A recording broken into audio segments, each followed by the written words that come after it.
Krasno popoldne danes v Celju v rubriki z dežele Rok Štravs.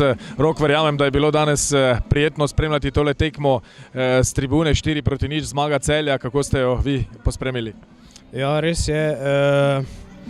Po vsaki zmagi vemo, da smo vsi veseli, tako uprava kot mi igralci.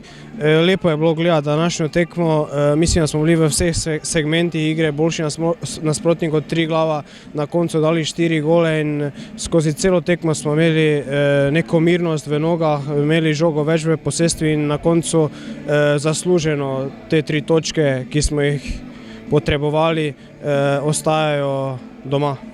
Še beseda dve o vašem trenutnem zdravstvenem stanju, kdaj vas lahko ponovno pričakujemo v ekipi? Mislim, da začnem trenirati naslednji teden. Hvala lepa in veliko sreče naprej. Hvala tudi vam.